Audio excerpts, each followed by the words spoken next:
दानम नमो सिद्धाणम नमो आर्यधियानम नमो वत्सायानम नमो लोये सव साहुम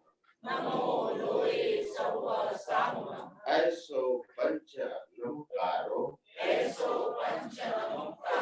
सब पापनाशनो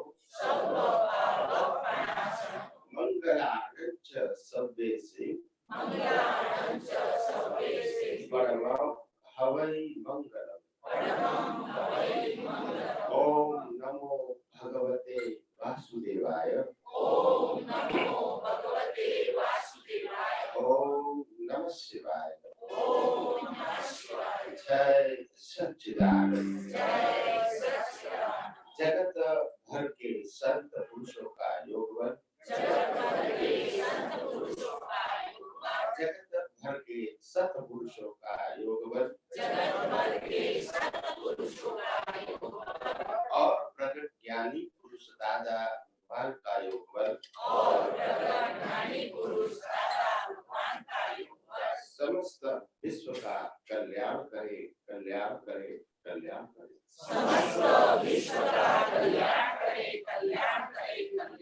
और कल्याण करने का निमित्त बनने की हम सभी महात्माओं को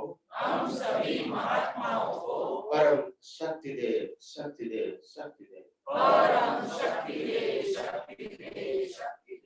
जगत के सभी जीव सुख और शांति प्राप्त करे जगत के सभी जीव समाधान प्राप्त करे जगत के सभी जीव मुक्ति प्राप्त करे जगत कल्याण हो जगत कल्याण हो जगत कल्याण हो जय सच्चिदानंद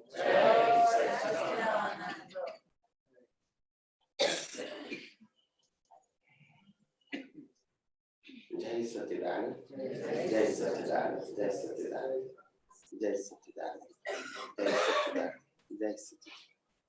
जय सच्चिदानंद सभी महात्माओं को जय सच्चिदानंद जय सच्चिदानंद। यही आध्यात्म की ज्ञान गंगा हमारे जीवन में चलती रहेगी और ये एक छोटी सी शुरुआत है इस विश्व के अंदर।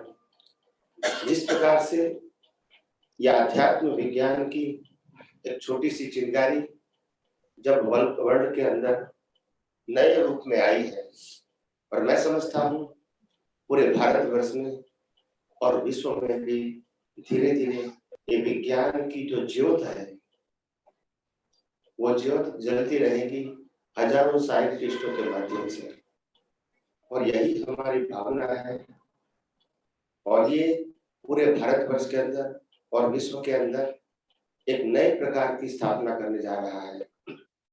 जिस मार्ग के अंदर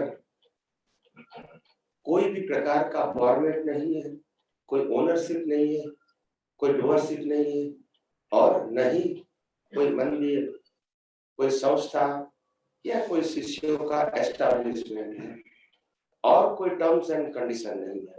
ऐसा मुक्त विज्ञान हजारों सालों के बाद भारतवर्ष के अंदर उनकी शुरुआत हो चुकी है और धीरे धीरे साइंटिस्ट भी बनते रहते हैं, बढ़ते रहते हैं और लोग यही विज्ञान को अपनी भाषा में समझते हैं और दूसरे को समझाने की कोशिश भी कर रहे हैं। तो आइए हम सब यही विज्ञान को और गहराइयों से समझने की कोशिश करें, अपने प्रश्नों का समाधान भी पाए और अपने जीवन में जो कुछ भी अनुभव करते हैं अगर इसको बताने की किसी को इच्छा है जो कि आपके लिए तो अनुभव है मगर दूसरों के लिए ये आपका अनुभव की बात उसके लिए इंस्पायर बन जाएंगी, प्रेरणा बन जाएगी, तो वो भी आप बताना चाहते हैं तो बता सकते हैं। तो आइए हम सब प्रश्नोत्तर के रूप में आध्यात्म विज्ञान को और गहराइयों से समझने की कोशिश करें। जय सच्चिदानंद। धीरे धीरे जिसको भी प्रश्न करना है तो कर सकते हैं। स्वामी जी, ये घाती कर्म क्या है और वो आत्मा का कैसे घात करते हो डिटेल में समझना है। वैसे कोई भी जीव मुख्यतः 8 प्रकार के कर्मों से बंधा हुआ है और वो 8 प्रकार के जो कर्म है उसमें से 2 ब्रांचेस है, एक घाती कर्म और दूसरा अघाती कर्म। घाती कर्म जो होता है उसको नाम घाती कर्म क्यों रखा? वो आत्मा की अनंत शक्तियों को होते हुए भी व्यक्त होने नहीं देता है, यानी घात करता है, अवरोध करता है, आवृत करता है, इसलिए उसको घाती कर्म बताया। और 4 प्रकार के अघाती कर्म है। अघाती कर्म का मतलब उनको आत्मा के शक्तियों से कोई कंसर्ट नहीं है, मगर जो अघाती कर्म है वो मन वचन काया के माध्यम से भुगतान करने के कर्म है। वो तो ज्ञानी को भी होता है और केवल ज्ञानी को भी होता है और केवल ज्ञानी के बाद भी होता है। तो इसीलिए अघाती कर्म वो मुक्ति के मार्ग में बाधक नहीं है, अनुभूति के मार्ग में बाधक नहीं है, मगर मुक्ति के मार्ग में जो बाधक कर्म है वो घाती कर्म है। वो 4 प्रकार के कर्म है, ज्ञान आवरण, दर्शन आवरण, मौल्य कर्म और अंतराय कर्म। ये 4 प्रकार के जो कर्म है वो आत्मा की अनंत शक्तियां होते हुए भी उसका अनुभव होने नहीं देगी, इसलिए उसको घाती बताया। तो ये घाती कर्म क्या है? घाती कर्म का मतलब होता है कि हम जो है उसको नहीं मानते हैं और जो नहीं है उसको ही मानते हैं और स्वीकार करते हैं। जैसे पहला कर्म है, घाती कर्म में सबसे पहला कर्म है ज्ञान आवरण कर्म। ज्ञान आवरण का मतलब होता है मैं खुद कौन हूं वही नहीं जानता, और जो शरीर है वो मैं नहीं हूं, वो मैं मानता हूं कि मैं शरीर हूं, यानी मैं खुद को ही घात कर रहा हूं। आत्मा होते हुए भी आत्मा को मानता या स्वीकारता नहीं। तो ज्ञान आवरण कर्म, तो ज्ञान आवरण कर्मों के आधार से व्यक्ति को मैं शरीर हूं यही रहता है 24 आवर्स। वो ज्ञान आवरण कर्म है। फिर उसमें शुभ अशुभ हो सकते हैं मगर आत्मा की अनुभूति नहीं। तो ज्ञान आवरण कर्म का मतलब मूल स्वरूप से मैं, क्योंकि आत्मा ही ज्ञान स्वरूप है और कोई चीज ज्ञान स्वरूप नहीं है। प्रतिष्ठित आत्मा भी ज्ञान स्वरूप नहीं है और प्रकृति भी ज्ञान स्वरूप नहीं। ज्ञान तो आत्मा का स्वभाव है, मगर जब आत्मा को ही नहीं मानते हैं, शरीर को मानते हैं, तो फिर ज्ञान क्या होगा? मैं शरीर हूं और शरीर ज्ञान को ही मेरा ज्ञान मानते हैं, और शरीर को जो ज्ञान होता है वो ही मेरा ज्ञान है ऐसा भी मानते हैं। तो ज्ञान आवरण यानी खुद का ज्ञान है, पहले खुद के स्वरूप को नहीं पहचानना, वो ज्ञान आवरण करना सबसे पहला। तो ये मिथ्या ज्ञान इसको बोला जाता है कि जो ज्ञान हमारा नहीं है, हम नहीं है, इसको ही मानना, वो मिथ्या ज्ञान बोला गया, ज्ञान आवरण। तो मिथ्या ज्ञान जो हुआ इसके आधार से जो सम्यक ज्ञान है, सम्यक का मतलब मैं खुद कौन हूं, वो ज्ञान की अनुभूति नहीं है। तो पहले मिथ्या ज्ञान, वो पहला अज्ञान। फिर था मिथ्या दर्शन। मिथ्या दर्शन क्या है? इस शरीर को मैं चला रहा हूं और शरीर जो भुगतान कर रहे हैं वो मैं कर रहा हूं। शरीर यानी मन वचन काया जो कुछ भी कर रहा है वो मैं कर रहा हूं, और सामने वाले का मन वचन काया भी जो कुछ कर रहा है वो कर रहा है। और दुनिया में जो कुछ भी होता है वो व्यक्ति के रूप में होता है, उसके कंट्रोल में, ऐसा हम मानते हैं, तो इसको कहते हैं मिथ्या दर्शन, मिथ्या ज्ञान और मिथ्या दर्शन। तीसरा आ गया मोहनीय कर्म। मोहनीय कर्म का मतलब होता है सुख केवल आत्मा का ही स्वभाव है, मगर अज्ञानता के वश सुख 5 इंद्रियों से अनुभव कर सकता हूं, सत्ता संपत्ति संबंध और साधनों से प्राप्त कर सकता हूं, ऐसा मैं मानता हूं, वो मोहनीय कर्म है। और ये मिथ्या ज्ञान, मिथ्या दर्शन और मोहनीय कर्म, ये तीनों का एक नाम है अज्ञान। और अज्ञान के कारण अनंत शक्ति वाला आत्मा, चैतन्य घन स्वरूप आत्मा का अनुभव नहीं होता है, इसको कहते हैं अंतराय कर्म। ये तीन होते ही अंतराय कर्म होता है, अगर तीन नहीं है तो अंतराय कर्म कोई अलग नहीं है। समझ में आया? ये तीन होना वही अंतराय है। तो ये 4 प्रकार के कर्मों को घाती कर्म बताया, और घाती कर्मों को मिटाने के लिए अज्ञान को मिटाना आवश्यक है। और अध्यात्म विज्ञान अज्ञान को मिटाने की बात करती है, मन वचन काया को सुधारने की, बदलने की, परिवर्तन करने की बात नहीं करता है, क्योंकि वो घाती कर्म में नहीं आता है। वो मन वचन काया की जो बात है वो 4 कर्म है।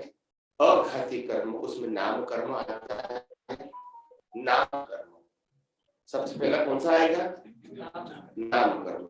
दूसरा आएगा गोत्र कर्म, गोत्र क्वालिटी,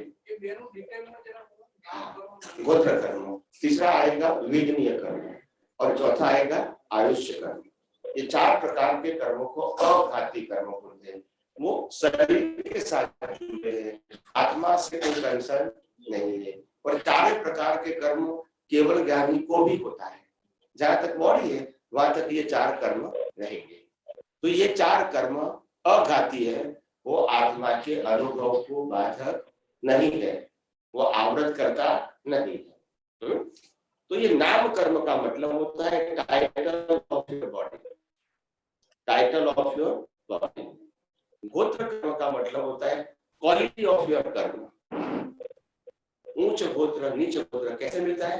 क्वालिटी ऑफ योर, अगर हल्के प्रकार की हमारी भावना होगी तो हम नीच गोत्र में जन्म लेंगे, अगर उच्च प्रकार की भावना होगी हाई क्वालिटी वाले में जन्म लेंगे। क्वालिटी ऑफ योर कर्म, यहाँ नाम कर्म है, दूसरा क्वालिटी है। गोत्र का मतलब क्वालिटी, आपको उच्च गोत्र में मिलेगा, नीच गोत्र मिलेगा, वो क्वालिटी ऑफ योर कर्म के मुताबिक मिलेगा। अगर आपकी सब भावनाएं गलत होगी, खराब होगी, तो आपका जन्म लो गोत्र में होगा। अगर आपकी कर्मों की क्वालिटी हाई होगी तो उच्च गोत्र में जन्म होगा। आपकी क्वालिटी ऑफ कर्म के मुताबिक आपको गोत्र मिलता है। फिर तीसरा होता है वेदनीय कर्म। वेदनीय कर्म का मतलब होता है सफरिंग, भुगतान। उसका 2 पार्ट है, एक साता वेदनीय और दूसरा असाता वेदनीय। ये दोनों कर्मों का एक नाम है वेदनीय का मतलब होता है सफरिंग। साता वेदनीय को हम सुख कहते हैं, असाता वेदनीय को हम दुख कहते हैं। बाकी है तो दोनों सफरिंग ही है, सुख दुख दोनों भ्रांति है। इस दुनिया में सुख और दुख जैसी कोई चीज है ही नहीं, सफरिंग है। क्या है? मगर हमने उसको सुख दुख बना दिया। क्या बना दिया? सुख दुख। ये दुनिया में सुख भी नहीं है, दुख भी नहीं है, सिर्फ कर्मों की भुगतान है। टाइटल हम देते हैं। क्या बताया? टाइटल हम देते हैं। एक व्यक्ति जब छोटे घर में से बड़े घर में जाता है तो उसको आनंद होता है। वही व्यक्ति को जब लॉस हो जाता है करोड़ों रुपया का, फिर झोपड़ी मिलती है तो इसको आनंद आता है। तो ये बिलीफ है, सच्चा सुख दुख नहीं है, सिर्फ बिलीफ है। आप समझे? कोई भिखारी को 5 रुपया दे दिया तो उसके लिए आनंद है, और कोई BMW में से उतरेंगे उसको 5 रुपया दे दिया तो उसके लिए इंसल्ट है। ये तो ओपिनियन है, ये कोई सुख दुख नहीं, ये तो हमारी कल्पना है। यानी वास्तव में दुनिया में सुख दुख जैसी चीज नहीं है, सिर्फ बिलीफ है, सफरिंग जरूर है। तो ये घाती कर्म और अघाती कर्म, ऐसे 8 प्रकार के कर्म से व्यक्तियों का जीवन होता है। मगर मुक्ति के मार्ग में सिर्फ 4 प्रकार के कर्मों पर ही ध्यान देने की जरूरत है, और 4 में से 3 पर ही ध्यान देना है, जिसका एक नाम है अज्ञान। और वो अज्ञान को मिटाना वही आध्यात्म विज्ञान का मार्ग। इसमें क्रियाकांड क्या होता है, मन वचन का ऐसे, वो आध्यात्म विज्ञान का सब्जेक्ट नहीं। यस पूछिए। आपने शरीर का ज्ञान बताया, वो क्या कहना चाहते हैं? शरीर मतलब आपने अभी बताया ज्ञानावरण में कर्म का जब एक्सप्लेनेशन दे रहे थे तो आपने बताया शरीर का ज्ञान। हाँ, शरीर ही मैं हूँ, वो क्या नहीं हूँ, शरीर मैं नहीं हूँ और शरीर मेरा भी नहीं है। मैं शरीर से मुक्त ऐसा शुद्धात्मा हूँ, और मेरा शरीर नहीं, मगर शरीर तो कुदरत ने दिया है। जब मेरे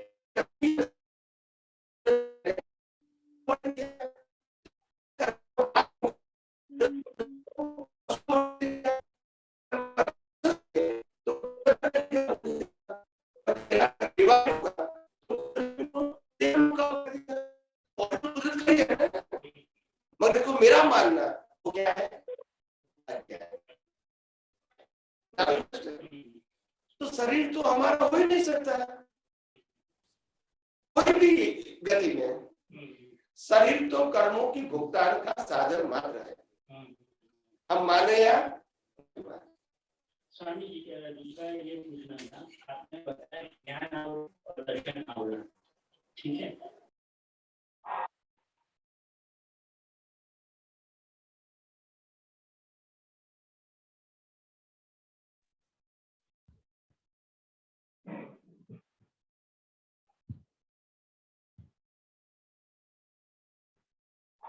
स्वामी जी का कनेक्शन आई थिंक ये हो गया है। अभी चालू है अभी। स्वामी जी નેટવર્ક બહુ જ તમારું ત્યાંનું એ છે કે આનું બતાવી રહ્યું છે, નેટવર્ક બહુ પેલું વીક છે ત્યાં. ઓકે ઓકે ઓકે, એટલે તમે જો કરેક્ટ કરી શકતા હો તો એ સારું ત્યાં. अभी ठीक चल रहा है? ના, તમારો વચ્ચે અવાજ પણ બહુ તૂટી રહ્યો છે સ્વામીજી.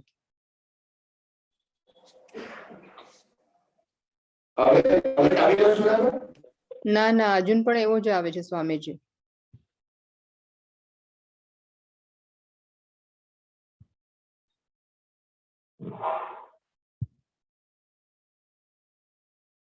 ફરી બોલો તો સ્વામીજી જરા.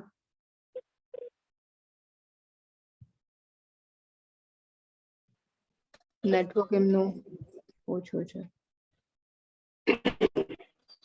टावर कहाँ से आता है, इसको देखोगे तो मालूम होगा। इसको लेना ले जाओ।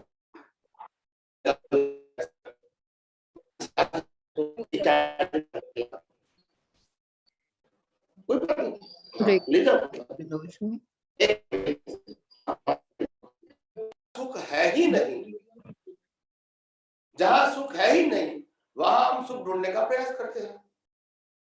पर वो अनुभव में तो आता है ना, वो जो बाहर की इंद्रियों से हम जो महसूस करते हैं तो उसका अनुभव तो होता है कि लाइफ में।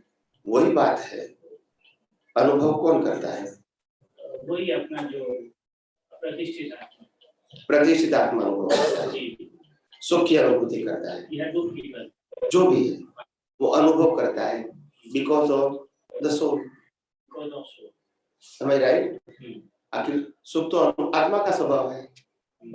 देखो सिंपल बात है, तुम्हारे पॉकेट में 10,000 रुपया है, तुमको सुख का अनुभव होता है। वही पैसा तिजोरी में है, तिजोरी को अनुभव नहीं होता है। क्यों?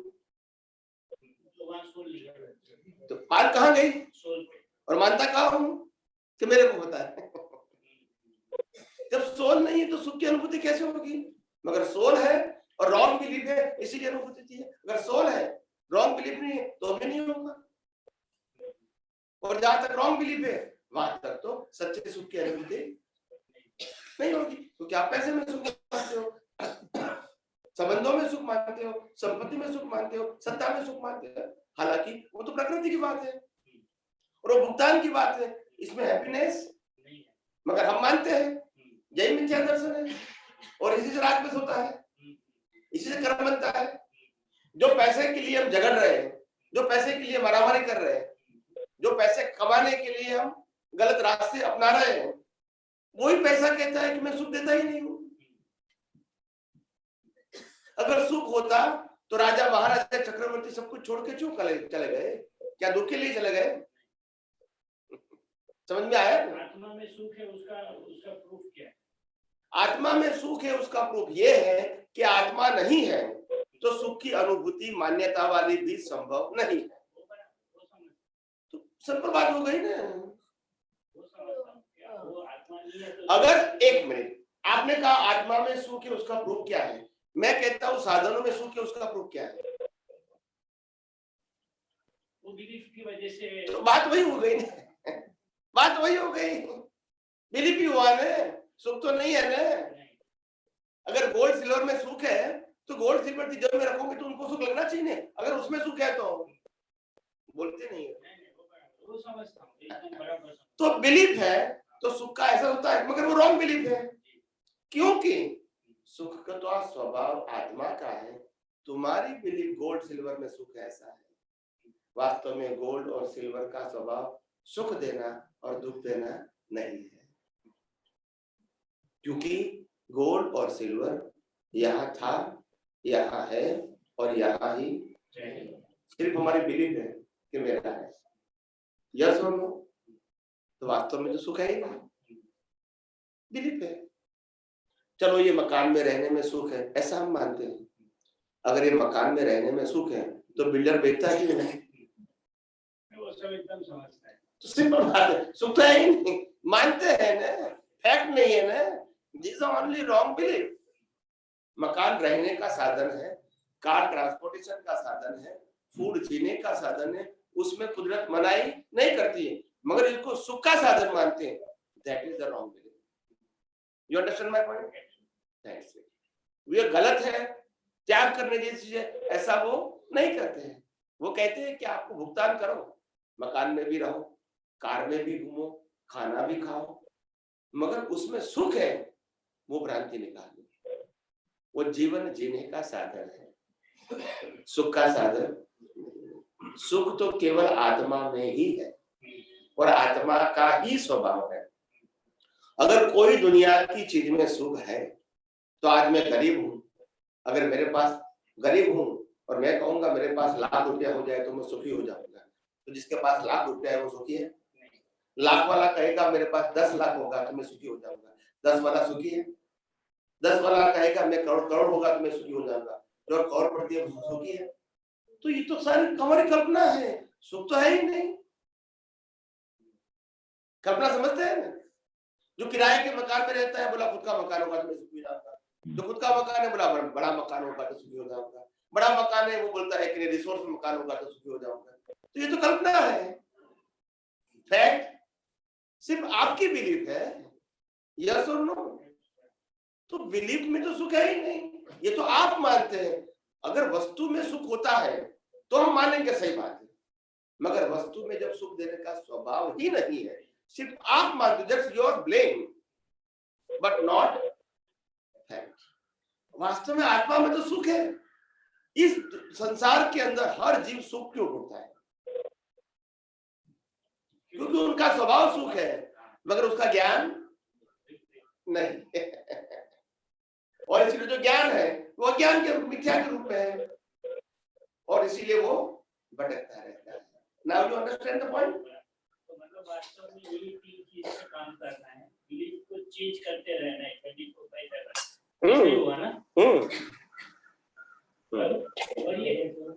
और ये अंतराय कर्म क्यों अलग किया? जब बोलते को तीन को पैकेज जो है वो तीन है, वो अज्ञान है। अंतराय कर्म वो अज्ञान नहीं है, ये अज्ञान की वजह से अंतराय है। आत्मा तो है, उसको बनाना नहीं है और बनाने का भी नहीं है। आत्मा है, आत्मा चेतन है, आत्मा अनंत ज्ञान अनंत शक्ति वाला है। सिर्फ क्या नहीं है? क्या नहीं है? आत्मा है, आत्मा चेतन है और अनंत ज्ञान अनंत शक्ति आत्मा में है। ये सब है तो क्या नहीं है? अनुभव नहीं है। क्यों नहीं है? क्योंकि अज्ञानता है, इसीलिए उसको अंतराय बताया है। कौन सा अज्ञान? मिथ्या ज्ञान, मिथ्या दर्शन और मोहित कर्म।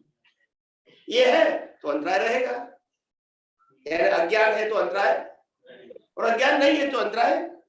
तो अंतराय कर्म का रोल क्या है, मतलब उसे वो क्या करता है? अंतराय कर्म का मतलब जब अज्ञान है तो आप आत्मा का अनुभव नहीं कर सकते। It's not matter of time, it's not matter of distance. तो अंतराय कर्म से अनुभव नहीं होने देता है। बस इसमें टाइम जोन नहीं है, आपके ऊपर डिपेंड है। आप कब अज्ञान खत्म कर रहे हैं वो आपके ऊपर डिपेंड है। अज्ञान वो कर्म फल नहीं है। यदि निकल जाएगा तो ये ऑटोमेटिक अभी आप समझिए, क्योंकि आत्मा तो है ही, मगर अज्ञान है तो कैसे अनुभव होगा? आप समझते हैं कि नहीं? हाँ,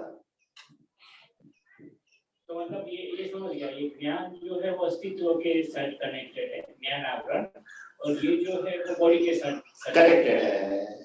इसके लिए यस, और ये एक प्रकार का ज्ञान ही है, मतलब मिथ्या ज्ञान। मिथ्या ज्ञान तो है ना, हाँ। वो संसार को चलाने का ज्ञान है, कर्मों की भुगतान करने का ज्ञान है। अज्ञान को ही ज्ञान मानने का ज्ञान है, इंद्रिय ज्ञान की अनुभूति को ही सही ज्ञान मानने का ज्ञान है। ये मिथ्या ज्ञान है, ये रॉन्ग बिलीफ से खड़ा हुआ है। कैसे खड़ा हुआ है? रॉन्ग बिलीफ से। दोनों को सेपरेट अलग अलग किया नहीं, इसके लिए थोड़ा सा दोनों को अलग क्यों किया? वो दोनों भी मिथ्या ही है ना, मतलब जैसे अस्तित्व का जो अस्तित्व का हमारा रॉन्ग बिलीफ है, वैसे वो जो जो बॉडी है, मैं चला रहा हूँ, मैं भुगत रहा हूँ, वो भी एक प्रकार का मिथ्या अज्ञान ही हुआ ना। तो उसको दर्शन आवरण क्यों बोला? वो खाली देखो, ये मकान तुम्हारा नहीं है, ये सब्जेक्ट मकान का हुआ, आपकी बात नहीं हुई। मगर मैं कहूंगा मकान तो तुम्हारा नहीं है, मगर तुम भी दुनिया में नहीं है, तो बताइए, नहीं समझ में आया? ये मकान की बात है, सब्जेक्ट टू मी था, मगर मैंने कहा तुम्हारा ही अस्तित्व नहीं है, तो पहले तुम्हारा अस्तित्व और बाद में सब्जेक्ट टू योर बॉडी। मगर तुम्हारा ही अस्तित्व नहीं है तो फिर ओके, जय सच्चिदानंद।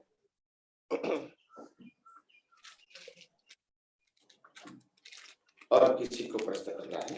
ओ भाई साहब को प्रश्न करना था, प्लीज आप, ये उनको नीचे बैठे हो, नहीं आगे, आपके आगे बैठे हो, आपको प्रश्न करना था ना? Okay okay okay okay okay, बोलिए, जिसको करना है करिए प्लीज। टाइम बहुत कम है हमारे पास, अभी 6 बज जाएंगे, तो प्लीज 1 आवर हमारे पास है। जय सच्चिदानंद प्रभु जी। जय सच्चिदानंद प्रभु जी, कल हमारी बात हुई थी कि जब शुद्धात्मा की मैं कौन हूँ ये प्रतीति मुझे जब बैठ जाती है, तभी मोक्ष मेरा कब होगा वो फिक्स हो जाता है। क्या होता है? जब मैं को मेरी प्रतीति मैं शुद्धात्मा हूँ, मतलब मैं आत्मा हूँ, ऐसी मेरी प्रतीति मुझे हो जाती है, तो तभी मेरा मोक्ष फिक्स हो जाता है। नहीं, मोक्ष का मार्ग चालू होता है, मोक्ष फिक्स नहीं, मोक्ष का मुक्ति के मार्ग में आगे बढ़ने की बिगिनिंग होती है। जब मेरे को प्रतीति होती है कि मैं शरीर नहीं, मैं आत्मा हूँ, तब से मेरी मुक्ति के मार्ग की प्रगति शुरू हो जाती है। एंड नहीं, एंड कब होगा अभी कह नहीं सकते, क्योंकि अज्ञान तो भरा पड़ा है। इससे बिलीव चेंज हुई, अनुभूति है तो फिर रिवर्क नहीं होगा। ये बिगिनिंग हुई, क्या हुई? बिगिनिंग। क्या हुआ? बिलीव कि मैं शरीर हूँ, वो बिलीव चेंज हुई और मैं शुद्ध आत्मा हूँ। ये बिलीव चेंज हुई, अभी अनुभव तो प्रोसेस पूरी बाकी है। जब शादी करते हैं तो बिलीफ मिलती है कि मैं हस्बैंड हूँ उनका, तो ये मेरी वाइफ है, ये बिलीफ मिलती है, अनुभव तो बाकी है। मैरिज समय आपको बिलीफ मिलती है, क्या मिलती है? एक्सपीरियंस नहीं मिलता है। फिर एक्सपीरियंस शुरू होता है कि what is the meaning of wife and what is the meaning of husband, वो अनुभव से मालूम होता है। वाइफ का टाइटल मिलना या हस्बैंड का टाइटल मिलना और हस्बैंड वाइफ बनना, उसमें बहुत अंतर है। जब 50 साल होने के बाद मालूम होता है कि वाइफ किसको कहते हैं, हस्बैंड किसको कहते हैं। ये टाइटल नहीं है, it is a matter of experience. ऐसे आत्मा बोलना वो बिगिनिंग है और आत्मा की अनुभूति करना वो अल्टीमेट है। मगर इसके भी प्रोसेस है। क्या है? तो प्रोसेस है, इसको सम्यक मार्ग बोलते हैं। और जब संसार की प्रोसेस है, इसको मिथ्या मार्ग बोलते हैं। इसमें पाप पुण्य आता है। पाप पुण्य और प्रायश्चित वो संसार चलाने का मार्ग है, और अज्ञान को मिटाना वो मुक्ति का मार्ग। तो दोनों सब्जेक्ट क्या है? अलग है। गलत नहीं है, मगर क्या है? दोनों धाराएं ही अलग है। प्रकृति को अच्छी बनाओ, 5 महाव्रत वाली बनाओ, मन वचन काया अच्छा बनाओ, पुण्यशाली बनाओ, पापों से मुक्त रहो। ये सब प्रकृति की बात है। उसमें सब्जेक्ट कोई सोल नहीं है। सब्जेक्ट टू सोल का मतलब मैं प्रकृति ही नहीं हूँ, चलाने वाला भी नहीं हूँ, भुगतान करने वाला भी नहीं हूँ। तो उस सब्जेक्ट को मेरे को जाने की क्या जरूरत है? जब मेरे को आत्मा का अनुभव करना है, मेरे साथ प्रकृति भले है, मगर मैं प्रकृति नहीं हूँ, मैं प्रकृति को चलाने वाला नहीं हूँ, और प्रकृति जो भुगतान करती है वो भुगतान करने वाला भी मैं नहीं हूँ। मैं आत्मा हूँ और आत्मा का अनुभव करना है, तो मेरे को प्रकृति की साइड में जाने की क्या जरूरत है? प्रकृति भले रहे, प्रकृति से कंप्लेन नहीं है, मगर प्रकृति मेरा सब्जेक्ट नहीं होना चाहिए, क्योंकि उनका क्रिएटर, ऑपरेटर, डिस्ट्रॉयर तीनों कुदरत है। ये मेरा सब्जेक्ट बनाने का काम भी कुदरत का है, चलाने का काम भी, और अंत लाने का काम भी। तो मैं उसमें इन्वॉल्व क्यों हूँ? वाई? बिकॉज़ इंटरेस्ट उधर का होए तभी जाओगे ना। इंटरेस्ट नहीं है तो भाई मैं झूठ बोलता हूँ, मेरे को झूठ नहीं बोलना है, मगर इंटरेस्ट है ना प्रकृति। भाई मैं चोरी करता हूँ, चोरी नहीं करना है, इंटरेस्ट है ना। भाई मैं गुस्सा करता हूँ, गुस्सा नहीं करना है, इंटरेस्ट है ना। वही इंटरेस्ट फिर हमें अभी मैं कौन हूँ इसमें लगा दो बस। जब प्रकृति हूं नहीं तो प्रकृति में क्यों डीप में जाएंगे भाई? आप समझे? तो ये सामाजिक और धार्मिक बातें हैं, आध्यात्मिक बातें। जिसको प्रकृति में लगाव है, प्रकृति में इंटरेस्ट है, प्रकृति को सुधारना है, बदलना है, अच्छी करना है, वो मुक्ति का मार्ग नहीं है, वो संसार का मार्ग है। और मुक्ति का मार्ग मतलब सब्जेक्ट टू सोल। और मैं उसकी अनुभूति कैसे करूँ, और प्रकृति के साथ जुड़ी हुई रॉन्ग बिलीफ को कैसे मैं इरेज या तो डिमोलिश करूँ, यही मेरा सब्जेक्ट है। आप समझे? मैं डिमोलिश करना चाहता हूँ, मैं करेक्ट करना नहीं चाहता। प्रकृति गुस्सा वाली विचार है, कुदरती रचना। प्रकृति बहुत अच्छी है, कुदरती रचना। प्रकृति किसी की पत्नी है, किसी का पति है, कुदरती रचना। प्रकृति किसी का बाप है, किसी की माँ है, कुदरती रचना। क्योंकि मेरा सब्जेक्ट नहीं है, तो why I am involve in enter? Why? समझ में आया? वो बोले रहेगा पैरेलल, मगर वो मैं नहीं। समझ में आया? जी। तो क्योंकि हमको उससे मुक्ति पाना है ना, हमको प्रकृति में एक्सपर्ट नहीं होना है, प्रकृति को सुधारना नहीं है, प्रकृति को बदलना नहीं है, और प्रकृति चाहिए ही नहीं हमको जी। तो फिर प्रकृति के साइड में इन्वॉल्व होने की क्या आवश्यकता है? बताइए। है? नहीं है। फिर बार बार चले जाते हैं, क्योंकि अभी हमारा ज्ञान जो है वो ज्ञान परफेक्ट नहीं हुआ है, और बार बार अज्ञानता अपना मुंह दिखाता है और हमको खींच के ले जाता है। तो वहां हमको ज्यादा पुरुषार्थ की आवश्यकता है। समझ में आया? वो अज्ञान तो अपना स्वभाव बताएगा ही, क्योंकि हम अज्ञान को ज्ञान मान के लेकर आए, carry forward from previous birth, तो वो अपना प्रभाव तो बताएगा, मगर हमको बिलीफ में से इरेज करना है।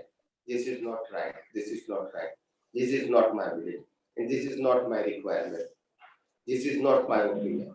ये सब प्रकृति का है, और जो प्रकृति का है वो कुदरती रचना है। उसको सुधारना, बदलना वो मेरा सब्जेक्ट नहीं है। इससे क्या करना है? अलग रहना है। और सामाजिक और धार्मिक बात में प्रकृति को सुधारना, बदलना वो सब्जेक्ट है, और इसीलिए वहां डूअरशिप की वैल्यू है।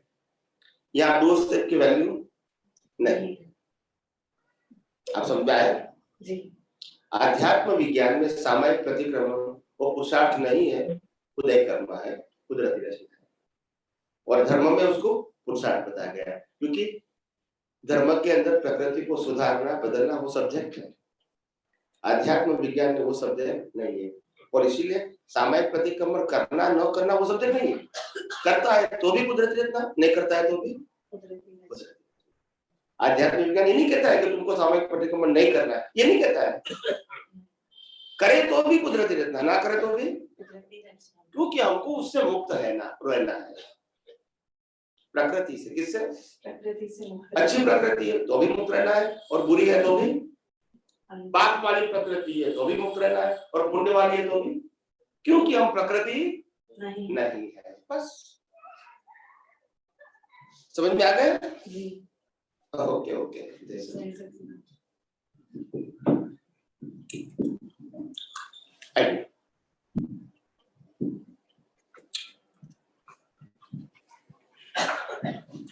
यस, जय सच्चिदानंद स्वामी। जय सच्चिदानंद। कोई भी कार्य होने में 5 समवाय होना जरूरी है। इसी तरह अज्ञान को मिटाने के लिए, ज्ञान के लिए 5 समवाय जरूरी है। क्या पुरुषार्थ से हो जाएगा ज्ञान? 5 समवाय कारण को क्रिएट करना, इकट्ठा करना, वो कुदरत का काम है, हमारा काम नहीं। और इसलिए 5 समवाय कारण से काम बनता है, वो करेक्ट है, मगर वो इकट्ठा करना वो हमारा काम।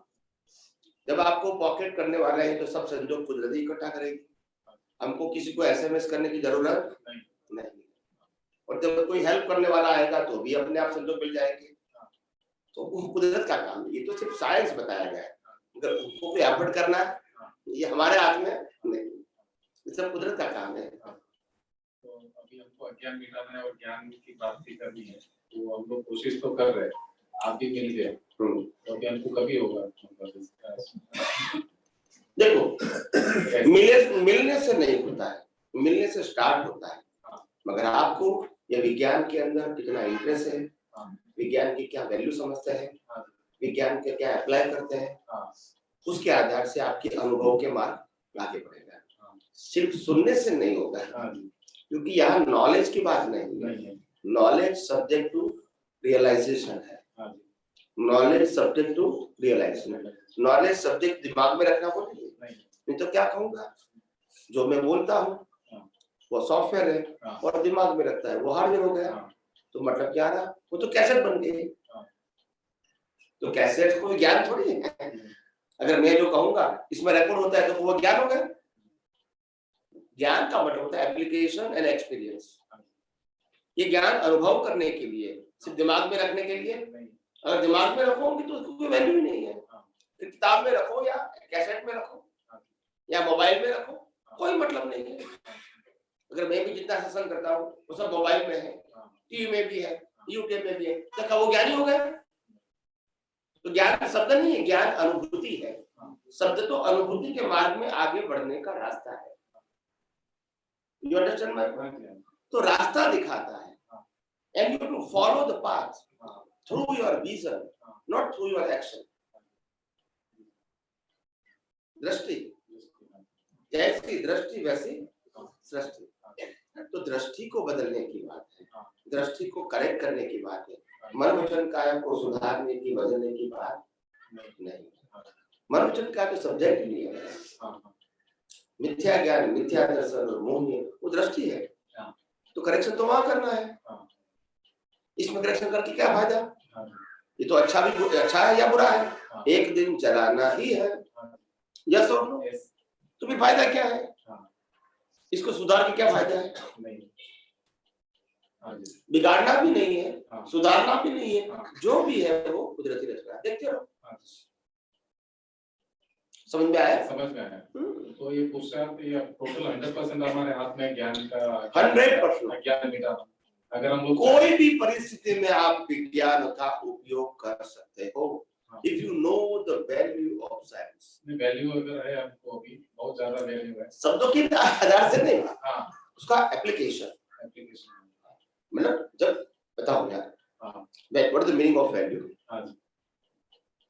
जैसे अभी की प्रैक्टिकल बात करो।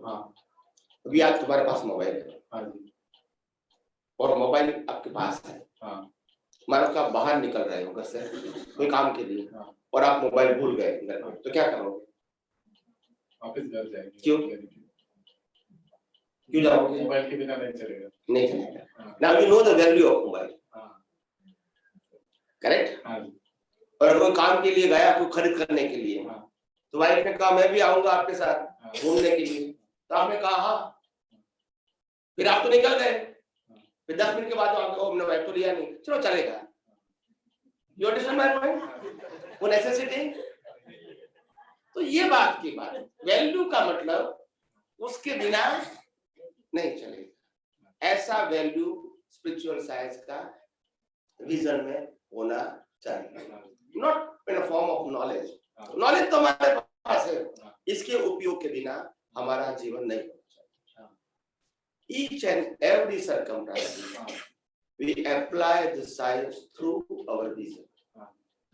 इससे कोई हमारे पास ऑप्शन नहीं है, उसकी ही वैल्यू है। अगर मैं व्यवहार में कमजोर हो गया तो चलेगा, क्योंकि वो कुदरती रचना है, मगर दृष्टि में कमजोर होना नहीं चाहिए। दृष्टि में तो हर अवस्था कुदरती रचना ही दिखनी चाहिए, और दृष्टि में तो मैं शुद्धात्मा ही हूँ, यही लक्ष्य होना चाहिए। That's it. In any circumstance, उसमें कोई चूक होनी नहीं, ये वैल्यू हो गई। फिर या प्रॉफिट एंड लॉस हो गया, कोई बात नहीं, कुदरती रचना। आप समझे? हाँ जी। That's it. तो value important of the science. तो इनिशियल स्टेज में हमको इसको याद रखना है, कभी भी कि मैं आत्मा हूँ, मैं आत्मा हूँ, मैं आत्मा हूँ, रात में दिन में, जैसा मैं अभी अपना नाम याद रखता हूँ, ऐसा वो मैं आत्मा को याद रखना है इनिशियल स्टेज में, फिर वो आदत पड़ जाएगी बाद में।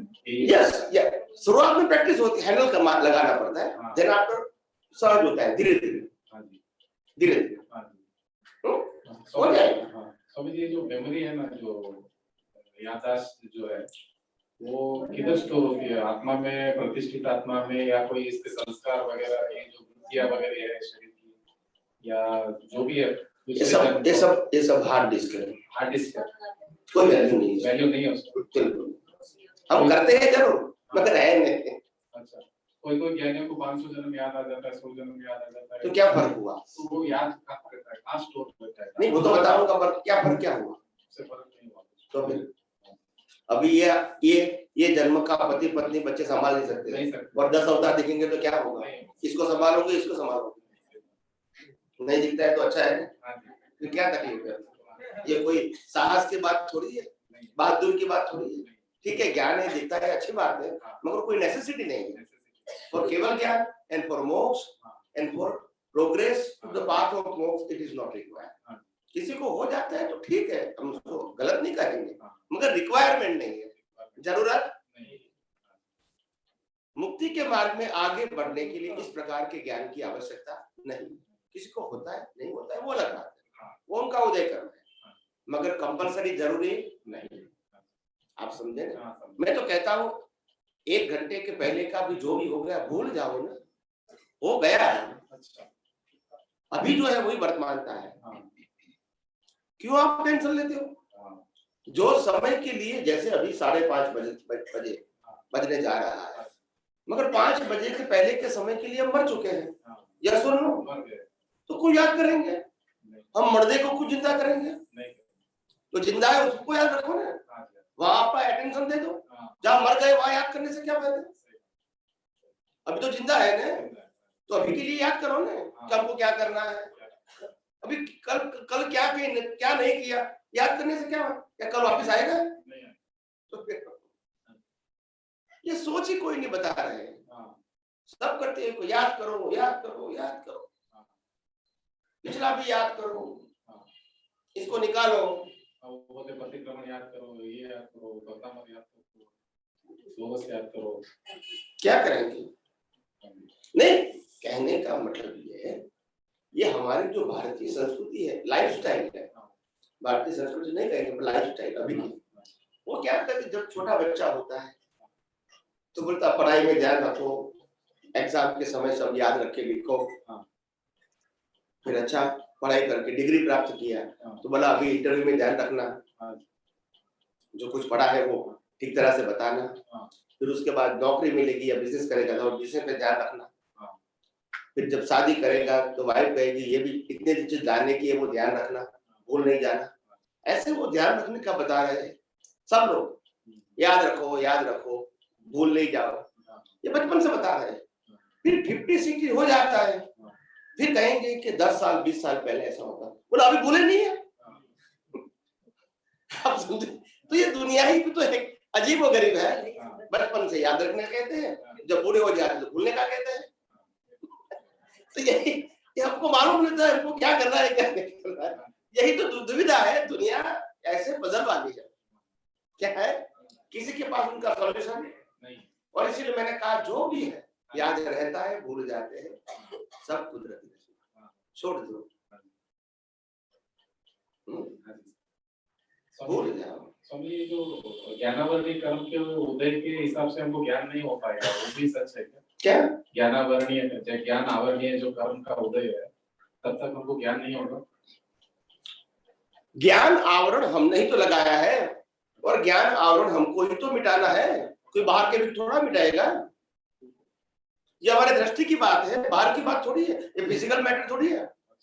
हमारे विजन में आवरण हमने ही लगाए अज्ञानता से, और आवरण को हमको ही मिटाना है, और कौन मिटाएगा? अपने हाथ में, उसी को तो पुरुषार्थ कहते हैं। ज्ञान आवरणीय, दर्शन आवरणीय, मोहनीय तीनों का आवरण हमको ही आवरण बोलता है, एक्शन नहीं। और आवरण विजन में होता है, मन वचन काया में नहीं होता है। और इसीलिए आध्यात्म विज्ञान को कहते हैं आर्ट ऑफ विजन। उसको आर्ट ऑफ एक्शन से कोई मतलब नहीं है। इसीलिए आध्यात्म विज्ञान वो मन वचन काया का सब्जेक्ट नहीं है, मगर वो दृष्टि का सब्जेक्ट है, आर्ट ऑफ विजन। अभी तक हमने ये समझा था कि पहले जो आगम वगैरह है वो बोले कर्म पुद्गल है, अचेतन है, तो मतलब प्रकृति के हाथ में है सर। वो अभी आप कर्म चेतन है, अचेतन तो अचेतन है, वो अपने हाथ में नहीं है। वो उदय में रहेंगे तब तक हमको ज्ञान नहीं होगा, ऐसा समझती है हमारी।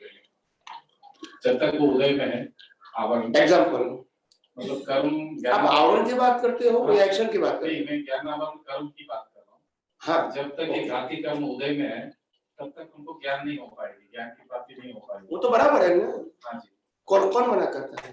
अच्छा, इसी को तो मिटाना है, तो वही तो आध्यात्म विज्ञान की बात है। अच्छा, तो अपने हाथ में, मैंने पहले भी क्या, ज्ञान आवरण दर्शावन और मिथ्या कर्म का एक नाम है अज्ञान, और अज्ञान को मिटाना वही आध्यात्म विज्ञान है। वो अपने हाथ में, वो अपने हाथ में। मन वचन काया को चलाना मिटाना वो हमारे हाथ में नहीं, ये कोई जगह काम है, सब अपने हाथ में ही है। इसका मतलब सवाल ही नहीं ना, ऐसा मन वचन काया वो जो जरूरत नहीं वो अपने हाथ में नहीं, मगर ये तो अपने हाथ में है भी नहीं और जरूरत भी नहीं है। जरूरत भी नहीं, वो अपने हाथ में नहीं, तो फिर क्या बात है? जो जरूरत है वो अपने हाथ में है, जो जरूरत है वो अपने हाथ में ही है, क्योंकि वी आर रिस्पॉन्सिबल। तो हम इसको मिटा भी सकते हैं और पावरफुल बना सकते हैं, डिपेंड ऑन अस। इसको हम कुछ नहीं कर सकते हैं, ये हमारे हाथ में न था, न है और न रहेगा। ये पूरा कंट्रोल कुदरत के हाथ में, तो इसमें डीप में जाने से कोई बेनिफिट नहीं। क्या बताया? कोई बेनिफिट नहीं, कोई बेनिफिट। पहले स्वामी जी घाती कर्मों के नाम से बहुत डर लगता था, अभी आपने समझा कि बहुत इजी हो गया। विजन चेंज करने से घाती कर्म अगर ज्यादा है तो और क्या चाहिए, मतलब नहीं तो हमको ऐसा तो लगता था कि क्या क्या करना पड़ेगा इसके लिए। वैसे जो भी अनुभवी पुरुष इन पास्ट हो गए, हाँ जी, few years ago, थोड़े समय पहले, एग्जाम्पल के तौर पे श्रीमद राजचंद्र जी हो गए और दादा भगवान, जो दोनों अनुभवी पुरुष अभी नजदीक में हो गए, वो दोनों ने कहा है मुक्ति का मार्ग सहज है, सरल है और सुगम है। सहज, सरल और सुगम, मगर उसका दाता दुर्लभ है। दाता समझते? दाता मतलब मार्ग बताने वाला, मुक्ति देने वाला नहीं, मुक्ति का मार्ग बताने, वो दुर्लभ है। वो क्या है? दुर्लभ है। क्यों दुर्लभ है?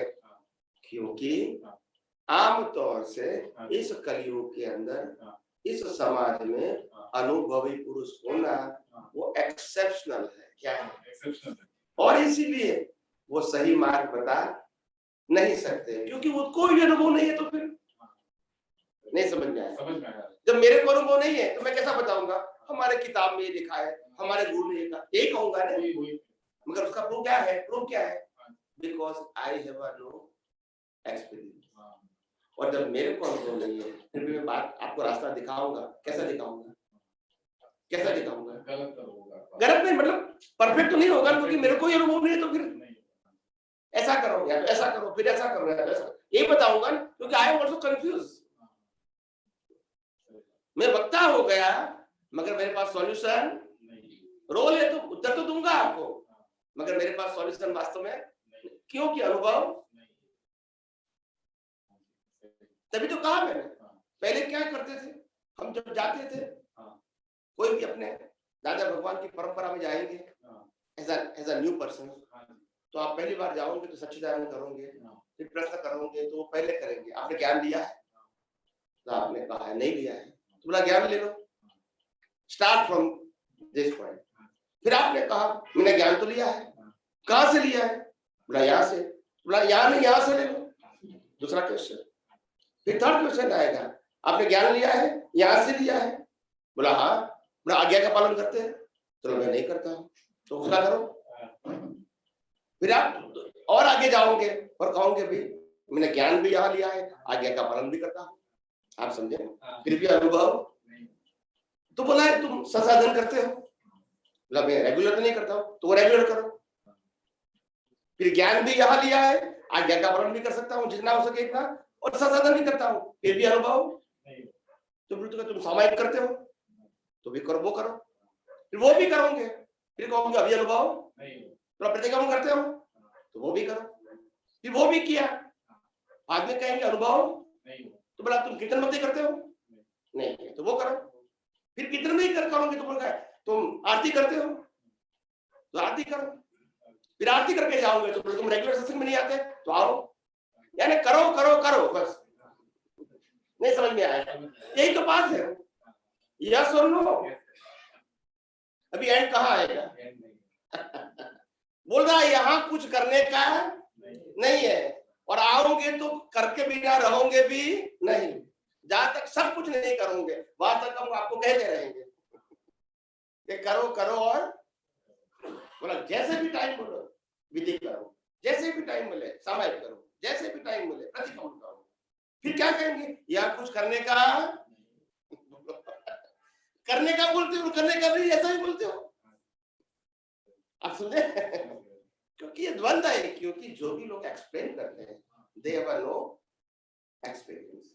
तकलीफ अनुभव की नहीं, अनुभव नहीं है वो है, आप समझे?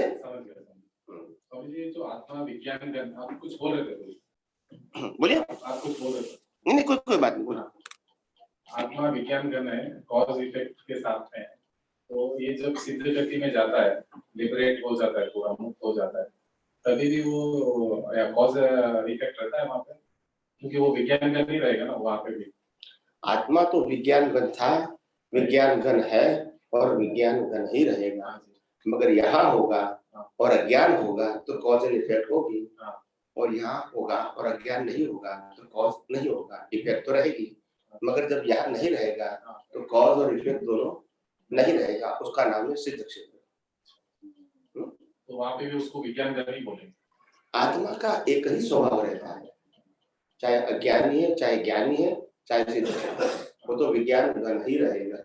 अगर वो विज्ञान गण नहीं है तो प्रोसेस कौन कैसे होगी?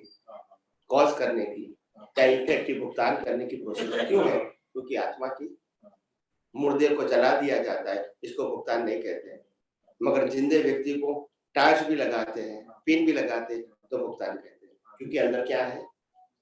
आत्मा है। आत्मा नहीं है तो भुगतान भी नहीं है, कर्म भी नहीं बनेंगे और भुगतान भी नहीं कहेंगे।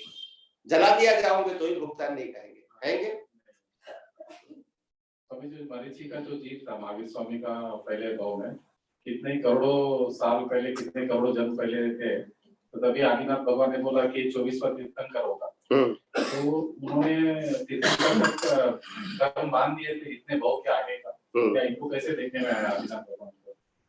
क्योंकि आप बोल रहे थे कर्म तो 8 ही बांध सकते हैं हम लोग, ज्यादा से ज्यादा 8 जन्म का, और मिनिमम 1 जन्म का बांध सकते हैं।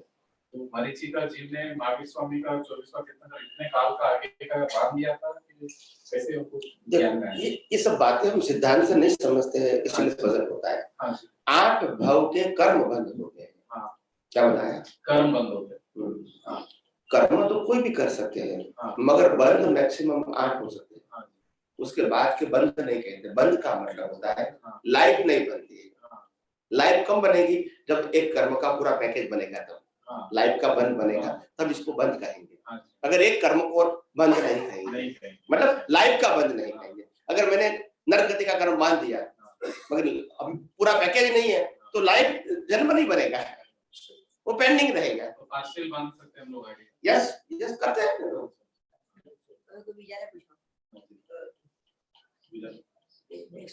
और किसी को जय सच्चिदानंद। जय सच्चिदानंद। चेयर वही रहेंगी, पर्सन चेंज होंगे।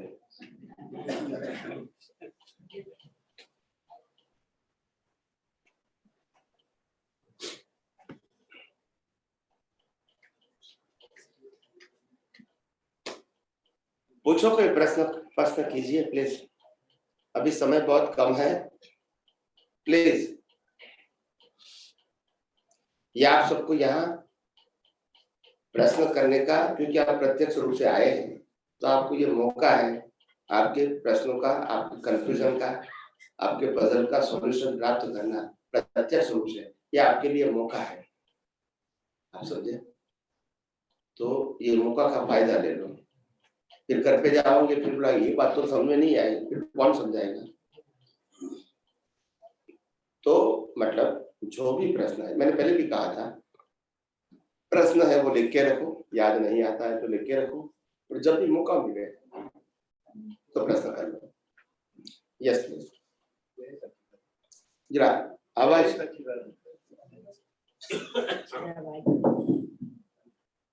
बोलिए, इसको निकाल के बोलो आवाज ठीक प्लीज। यस, जय सच्चिदानंद स्वामी जी। जय सच्चिदानंद। स्वामी जी, एक कोई छोटी सी बात पूछना थी। प्रत्यक्ष में आपके सामने बैठ के जो सत्संग हम ले रहे हैं, हो रहा है, उसका जो लाभ हमें मिल रहा है, और फिर हम जो टीवी में सुनते हैं, देखते हैं, समझते हैं, कि दोनों लाभ में कोई फर्क है क्या? क्या जो लाभ अभी मिल रहा है वही टीवी में भी तो मिलेगा? शादी करते हैं जी, और जिस प्रकार का आनंद होता है जी, और वो उसका वीडियो 10 साल के बाद देखेंगे तो वही आनंद रहेगा? नहीं रहेगा। क्यों?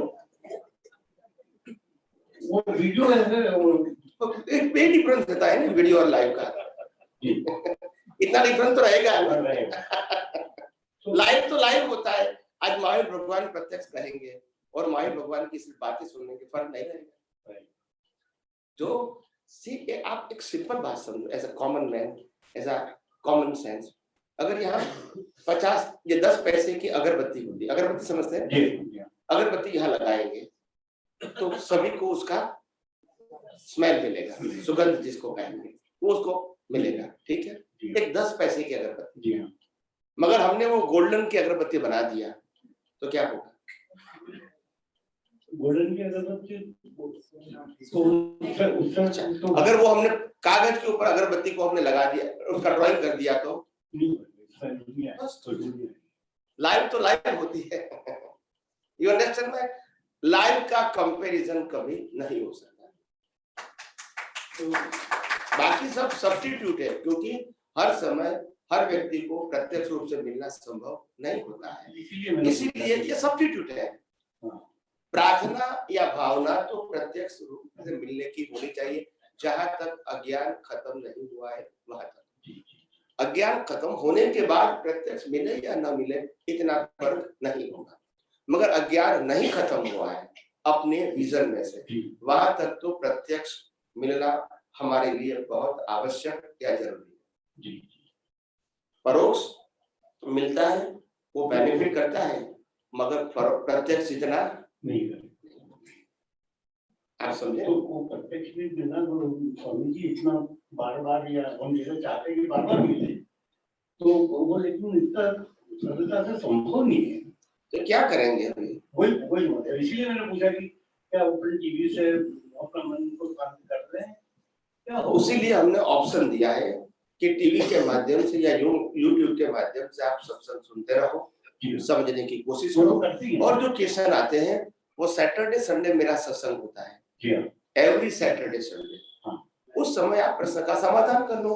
वो सेमी प्रत्यक्ष हो गया। क्या हो गया? सेमी, यानी उसमें तो आपको यूट्यूब में और टीवी में तो आपको सिर्फ सुनना है, मगर यहाँ तो आप प्रश्न भी कर सकते हैं, तो यहाँ समाधान मिलने की संभावना है, उसमें तो नहीं है। और किसी का प्रश्न है और इसका उत्तर है वो हमको मिल गया, मगर हमारा प्रश्न जो उठा अंदर उसका समाधान नहीं मिला, तो उसके लिए सब्स्टिट्यूट बनाया है ये जूम सत्संग जो सैटरडे संडे होता है। ज्यादातर मैं सैटरडे संडे सत्संग करता हूँ, 300-400 लोग इकट्ठे होते हैं यूट्यूब में और जूम में, वो प्रश्न करते हैं बारी बारी से, वो सेमी प्रत्यक्ष हो गया है। और जब आपको प्रत्यक्ष मिलने का संजोग ऐसा मिलता है तो वो तो बहुत बड़ी बात है, मगर सबका ये संजोग नहीं होता है।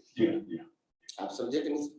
इसके लिए पुण्य चाहिए, प्रत्यक्ष दर्शन आपके हो, इसके लिए भी पुण्य तो चाहिए।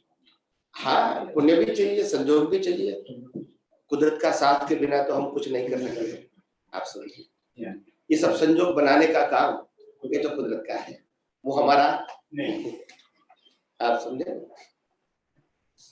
तो ये मैं तो यही चाहता हूँ कि विज्ञान, बहुत सारे हमारे जो साइंटिस्ट है वो रियल साइंस में साइंटिस्ट बने, अनुभव के रूप में साइंटिस्ट बने। जो भी अनुभव की एक कक्षा होती है, एकदम संपूर्ण नहीं होता है, धीरे धीरे बनता है, मगर जो भी व्यक्ति समझ विज्ञान को समझ पाया है और दूसरों को समझाने की क्षमता रखता है, उस व्यक्ति को वो साइंटिस्ट बना के, मैं कहता हूँ आप अपना ग्रुप बनाओ जूम के अंदर और आप वीक में 1 बार 2 बार सत्संग करो, नए नए व्यक्ति को जोड़ो, विज्ञान को समझाओ।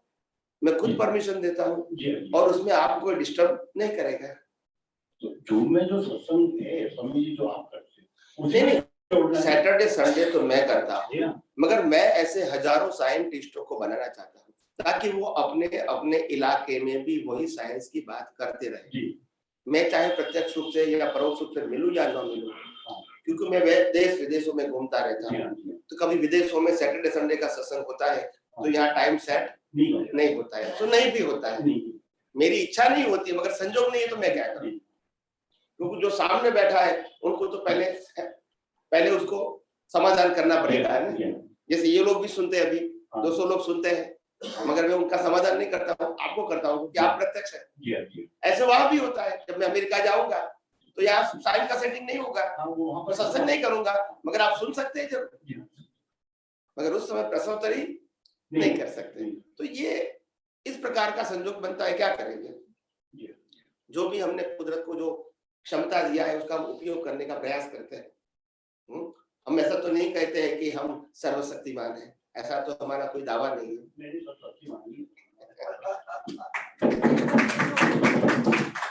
स्वामी जी जो हम आप कह रहे हैं साइंटिस्ट बने तो सत्संग करें, तो ये झूम पे करना है या कि ऐसे ही? नहीं, झूम पे जो व्यक्ति अपना ग्रुप बनाए और झूम के अंदर 1 दिन 2 दिन वीक में 1 या 2 दिन जो सबका अपना ग्रुप होता है, उनको कौन सा टाइम सूट होता है आप उस टाइम वो करें।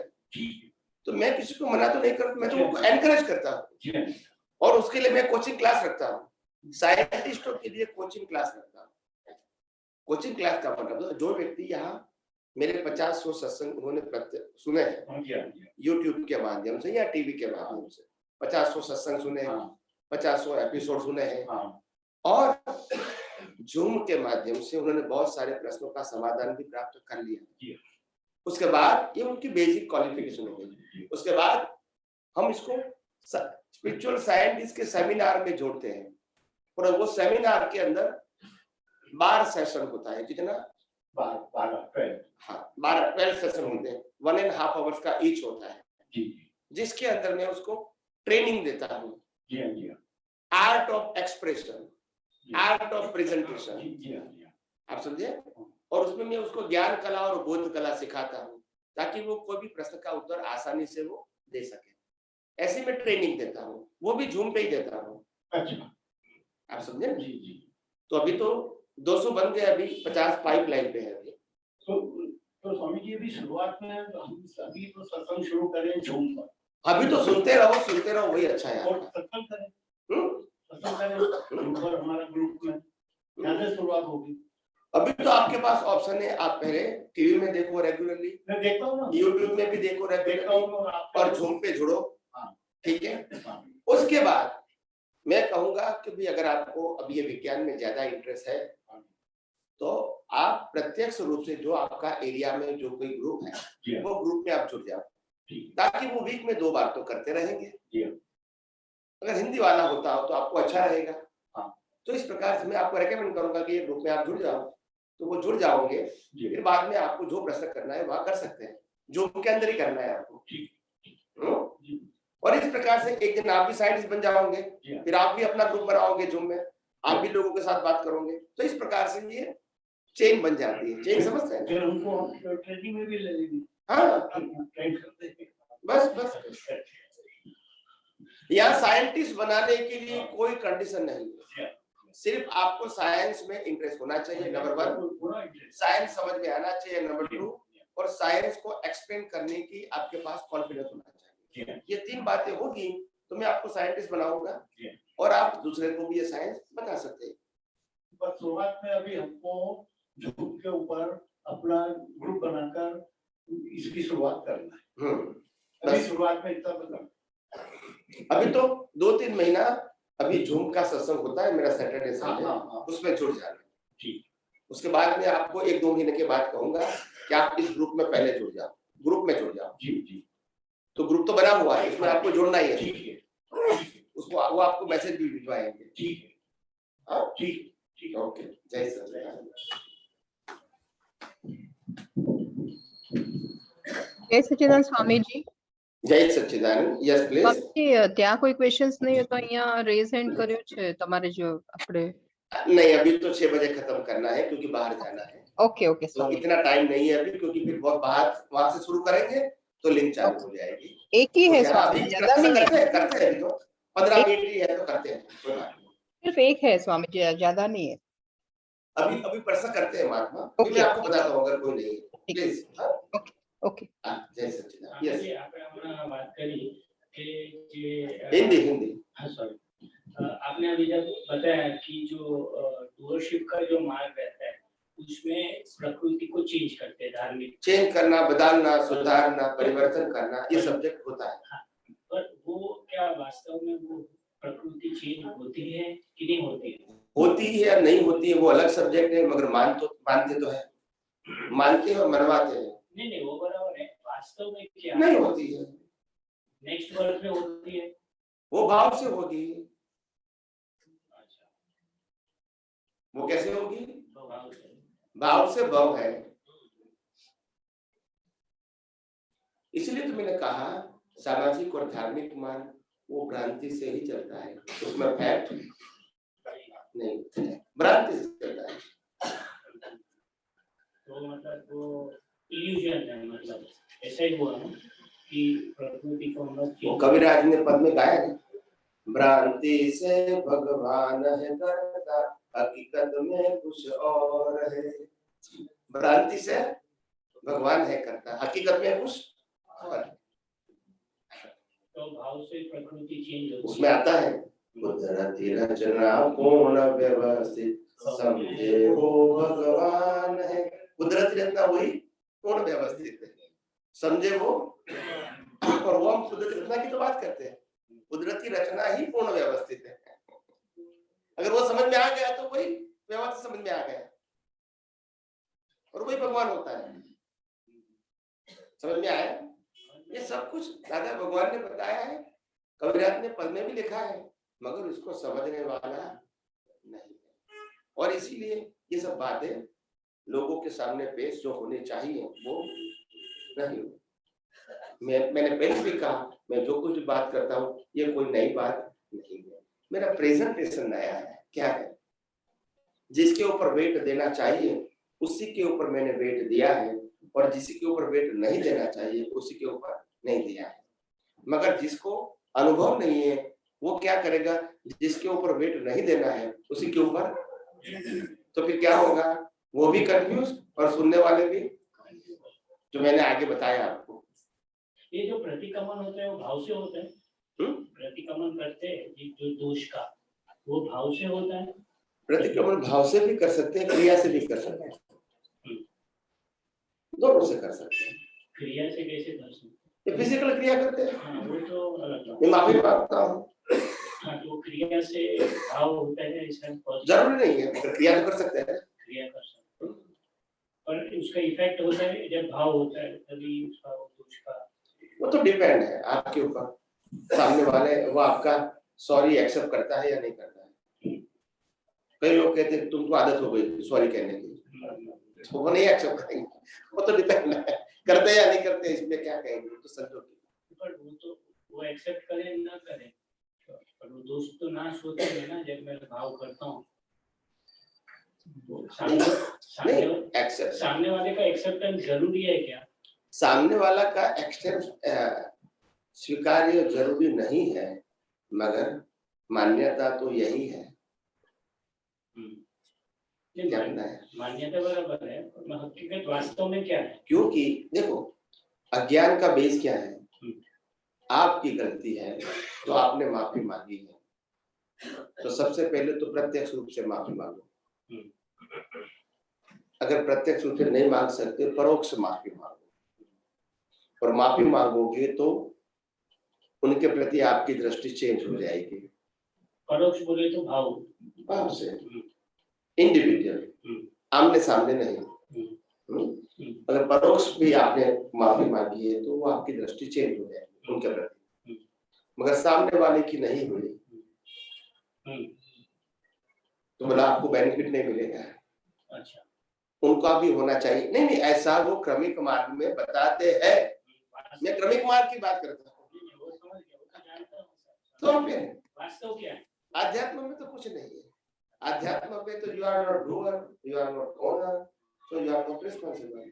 प्रतिक्रमण वो तो करोगे तो भी कुदरती रहता है, नहीं करोगे तो भी, जब आप है ही नहीं तो। पर डूअरशिप करते हैं तो उसमें कुछ इफेक्ट होता है कि नहीं, वो जानना चाहता हूँ। डूअरशिप में तब तो रिस्पांसिबल है ना। हाँ, तो रिस्पांसिबल हूँ, और मैं मेरा जो दोष है तो उदय कर्म से आज हो रहा है, उसको मैं धो रहा हूँ, ठीक है, मेरे भाव से, भाव प्रतिक्रमण से, तो उसका क्या इफेक्ट आता है वो? आप प्रतिक्रमण करते हैं, भाव से प्रतिक्रमण करते हैं, इंटरेस्ट से प्रतिक्रमण करते हैं, उससे आपका प्रगति जरूर होगा, मगर वो प्रगति रिलेटिव सत्य में होगा, आध्यात्म में नहीं होगा। रिलेटिव में बात तो रिलेटिव में प्रगति करोगे तो रियल में आपका प्रगति नहीं होगा। क्योंकि आप जब प्रायश्चित करोगे भाव से, निश्चय से, तो आपको अज्ञान को स्वीकार करना पड़ेगा कि गलती मैंने किया है, माफी मैं मांग रहा हूँ, करना पड़ेगा। ये करोगे तो आपका अज्ञान पक्का होगा और दोष कमजोर होगा।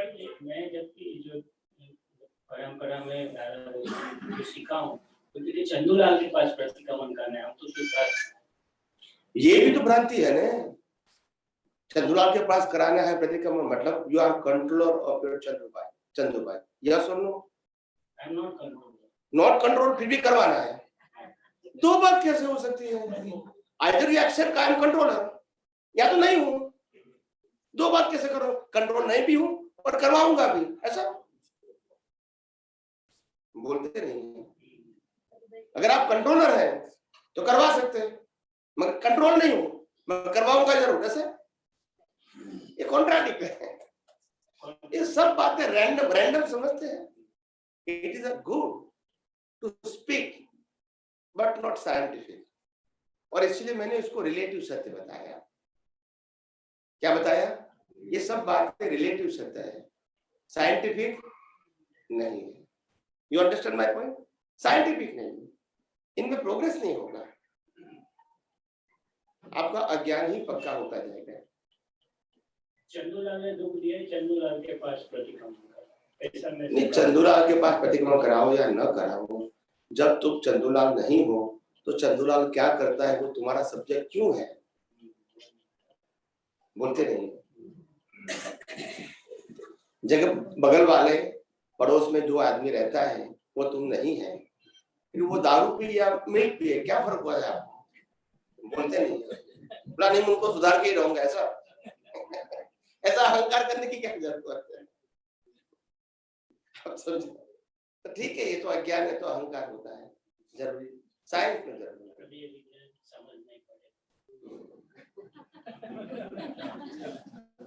इतनी गड़बड़ है लोग विज्ञान को। मैंने कहा ना, ये इतने आप लोग जितने प्रश्न करते हैं उसका उत्तर निकलता है इससे नए शास्त्र बनेंगे और आज के बाद विश्व के अंदर यही शास्त्र चलेंगे।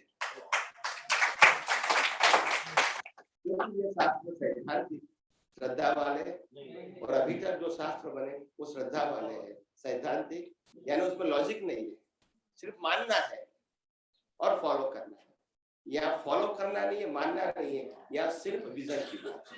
You have to correct your vision, आपकी दृष्टि को करेक्ट करना है। या मन वचन काया को सुधारने की बदलने की बात है ही नहीं। जो लेबर है, लेबर समझते हैं, वो लेबर है, यहाँ लेबर नहीं है।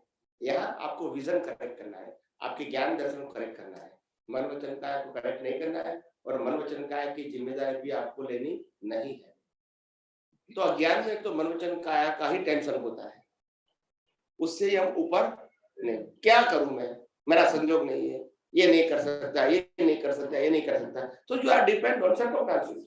जब विज्ञान के अंदर you are not depend on circumstances, you are depend on your gyan darshan. You can erase your ignorance anytime, any place. Yes or no? That's the real freedom. यहाँ तो freedom है ही नहीं, है?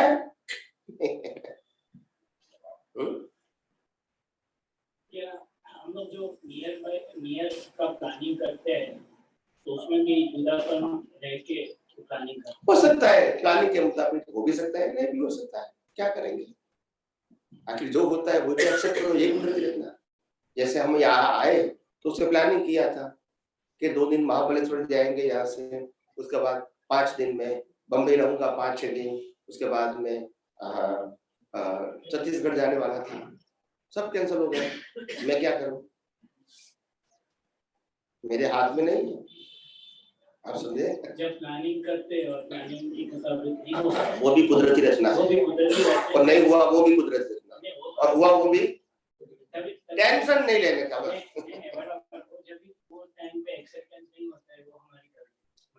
यही तो बात है, यही तो बात है।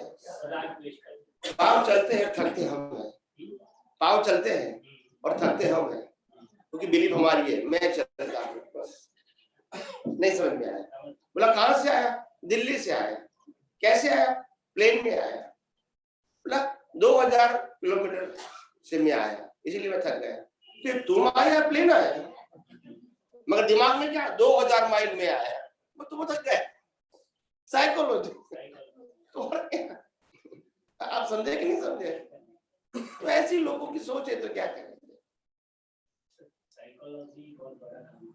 वही तो भयंकर अज्ञानता है, या अज्ञानता का प्रेशर है। किसका प्रेशर है? मैं जब विदेश से आया था 42 आवर्स की यात्रा करके, by road by plane 42 hours की, अमेरिका, यूके और इंडिया कंटिन्यूस मेरी जर्नी थी, और फॉर्मेलिटीज भी बहुत सी, वैक्सीन वगैरह की।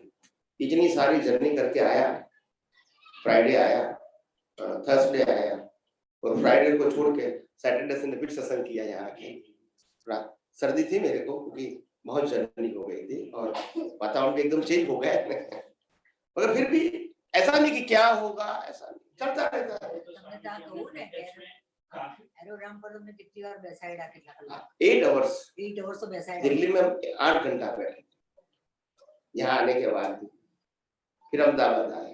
नहीं, वो तो स्वामी जी हमने प्रत्यक्ष में काफी टाइम देखा है, क्या इतना लेबर करते हो फिर भी आपको जरा भी थकान नहीं रहती है, तो हमने ऑब्जर्व भी किया है, उसमें कोई सवाल नहीं। लेकिन मतलब बिलीफ नहीं है, बिलीफ नहीं है, मैं चला, मैंने किया वो नहीं है।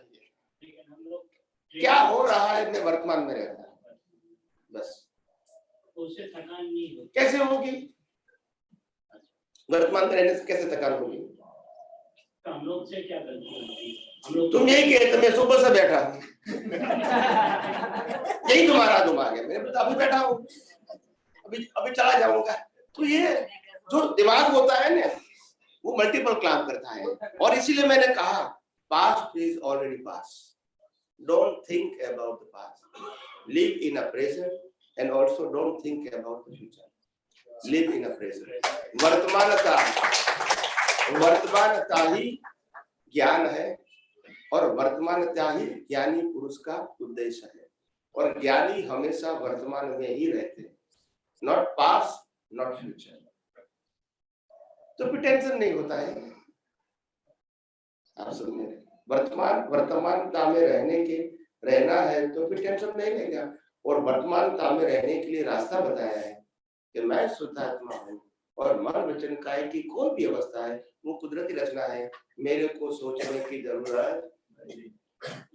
Coming event card there shadows before, जो संजोग आएंगे तो शक्ति भी उनके साथ आएगी। अगर आपको 10 लाख रुपया का नुकसान होना है तो कुदरत पहले 10 लाख रुपया आपको देगी, बोलते नहीं है। तो संजोग भी वो देती है, नुकसान भी वो करवाता है, हमको क्या टेंशन है? पहले हमको जन्म देता है और मृत्यु भी देता है, तकलीफ क्या है हमको?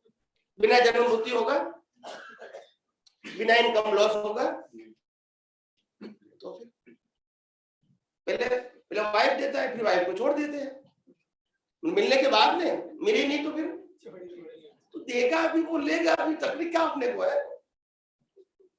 हर बात में संजोग तो कुदरती देते, हमको टेंशन क्यों है? क्योंकि हम करने वाले हैं ऐसा मानते हैं। We are the only observer, not doer, not owner, and not sufferer. हम doer भी नहीं है, owner भी नहीं है, sufferer भी नहीं है, only observer. If you are observer, you are living in a present all the times. समझ में आया? That's it. अभी लोग बोलते हैं स्वामी जी इंग्लिश क्यों बोलते हैं, निकल जाता है तो क्या करूं?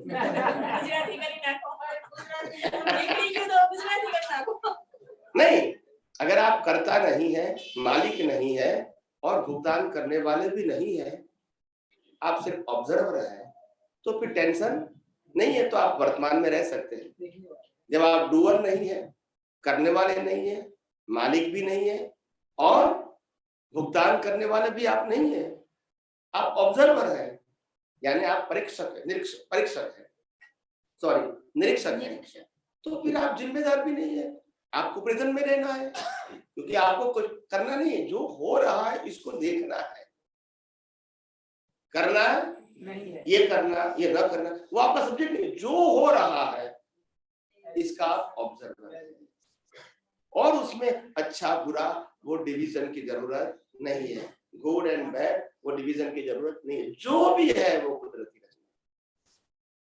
फिर क्यों चिंता बताइए? जब एक व्यक्ति ने, अभी की बात करता हूं, जब एक व्यक्ति ने अपनी पत्नी कोई व्यक्ति उठा के ले गया, फिर उनको मालूम हो गया कि मेरी पत्नी वो ले गए हैं, उनके घर पे गया, बोला मेरी पत्नी को दे दो, वो मना करता है, क्या करता है? बहुत समझाने के बाद भी मना करता है, बहुत सारे लोगों को ले गया फिर भी मना करता है, क्या करता है? फिर एक दिन वो गन लेके जाता है और सबको शूट कर देता है, क्या कर देता है? तो फिर क्या होगा? जेल जाएगा। क्यों? और राम ने क्या किया था? जेल में नहीं गए, वो तो सब मोक्ष में गए।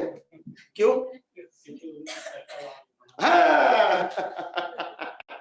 नो डूअरशिप तो मोक्ष में गए, डूअरशिप तो जेल में गए। समझ में आया? ये डिफरेंस है। What is the difference between the science and theory? आप समझ में आया?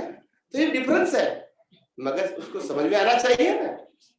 Action is there but ownership and doership is not there, so that you are not responsible. But when you are owner and doer, you are always responsible. आया समझ में? हाँ, लेकिन wrong belief से सब हो जाता है। रॉन्ग बिलीफ से हो जाता है, वो छोड़ दो, रॉन्ग बिलीफ को इरेज करना है, और एक्शन तो कुदरती रचना है, मगर एक्शन के पीछे जो बिलीफ है इसको क्या कर दो? इरेज करना है। वही तो विज्ञान है। आपको विज्ञान का अप्लाई क्या करना है?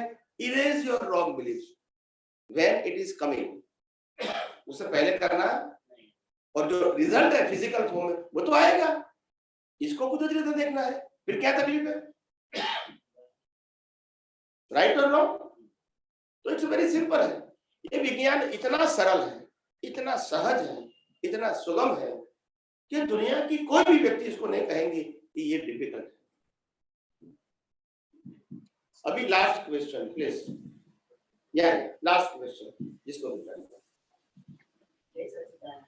बंद है चालू है बोलिए आपने अभी कहा તમે આપણે ગુજરાતીમાં બોલો તમે હમણાં કીધું કે એની પત્ની ઉપાડી ગયા તો શું કહીને આવીને ગોળી મારીની બધી વાત કરી તો ધારો કે કંઈ પણ આપણા જીવનમાં પ્રસંગ આવ્યો તો શું આપણે વર્તમાનમાં જ રહેવાનું કંઈ કરવાનું નહીં એની પાછળ જે થઈ રહ્યું છે એને જોવાનું પણ જોઈએ પણ એનું કંઈ પગલા તો ભરવા પડે ને આપણને એ પગલા ભર્યા તે કુદરતી નથી, ના ભર્યા તે કુદરતી નથી. તો ગમે તેવો પ્રસંગ આવે તો પણ ગમે તેવો પ્રસંગ આવે હવે કોઈ જાતનું કોઈ વ્યક્તિ આપણી સાથે ગમે તે રીતે ધાક ધમકી આપે કે કઈ ન કરે કઈ પણ આવીને કરી જાય તો શું આપણે ખાલી ઘરમાં બેઠું રહેવાનું પાછું બેઠું રહેવાનું કીધું ના તો બેઠું રહેવું તો ઉભા રહેવું કહું પણ કહેવાનો મતલબ એમ છે કે વર્તમાનમાં રહેવાની વાત સાચી મગજમાંથી હું કરી શકું છું એ ભ્રાંતિને કાઢી નાખો હું જોઈ શકું છું એને ફીટ કરો હું જોઈ શકું છું ને જે થઈ રહ્યું છે એને હું જોઈ શકું છું હું કરી શકું છું એને ઇરેઝ કરી નાખો ભૂસી નાખો એટલે હું કરી શકું છું એને ઇરેઝ કરશો એટલે મારે શું કરવાનું મૌન રહેવાનું આમ કરવાનું ઘરમાં બેસવાનું એ નીકળી જશે અચ્છા એ નીકળી જશે બસ જ્યાં સુધી મારે કરવાનું છે હું કરી શકું છું ત્યાં સુધી આ બધું રહેવાનું ઉપાધિ આ બધા ક્વેશ્ચન ઉભા રહેશે આપણે કહેવાનું તો શું બને છે એને જોયા કરું છું બસ ઉભા થાય તે જોવાનું બેહી રહે તે જોવાનું ઘરમાં રહે તે જોવાનું બહાર જાય તે જોવાનું જોયા કરવાનું કારણ કે હું જેને જોઉં છું તે હું નથી એ વાત સાચી 100% અને જે નથી એમાં હું થઈ જઈએ છે એની આ ઉપાધિ છે સમજાય જે આપણે નથી એની ઉપાધિ આપણે શું કામ લેવાની જોયા કરો ને આપણે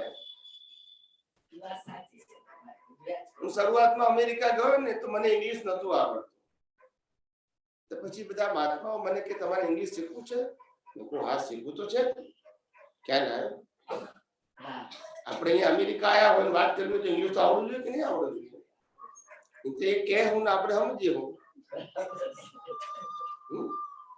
એ કે છે નાઈસ તો આપણે કેવું નહીં નાવું કે છે એટલે નાઈસ એટલે સુંદર કે છે નાવાનું નથી કે ઇંગ્લિશ તો અંદર પડવી જોઈએ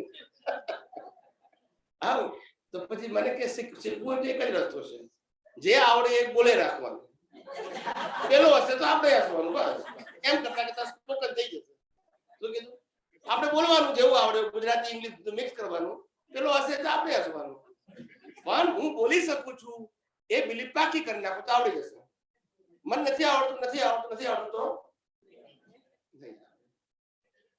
ખ્યાલ હું રાજસ્થાનમાં ગયો તો આજથી 20-25 વર્ષ પહેલા તો હિન્દી બોલતો હતો પણ હિન્દી રાજસ્થાની નથી આવડતું રાજસ્થાની હિન્દી નથી આવડતું हिंदी आवड़तु तू तो बता मैंने कि आप राजस्थानी हिंदी क्यों नहीं बोलते मैंने बोला वो तो हिंदी मालूम है राजस्थानी हिंदी क्या है तो कि बहुत सिंपल है 3 शब्द आने चाहिए अटे वटे कटे तो राजस्थानी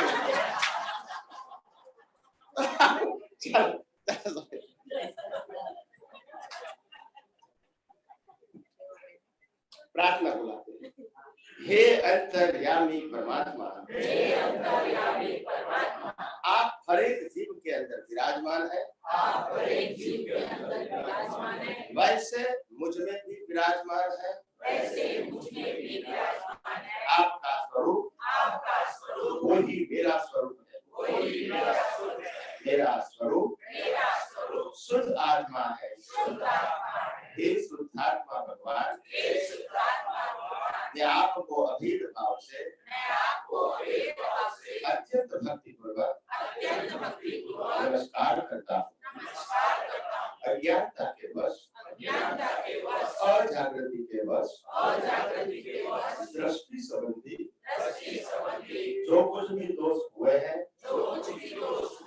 और हो रहे हैं वो सभी दोषों को आपके समक्ष जाहिर करता हूँ उनके लिए हृदय से क्षमा याचना चाहता हूँ हे प्रभु क्षमा करे, क्षमा करे, क्षमा करे। और बार बार ऐसी गलतियां न करो। ऐसी आप मुझे शक्ति प्रदान करें। हे शुद्धात्मा भगवान, आप ऐसी कृपा करें कि हम में से भेदभाव निकल जाए और अभेद स्वरूप प्राप्त हो। आप और हम अभेद भाव से तन्मयाकार रहे। जय सच्चिदानंद, जय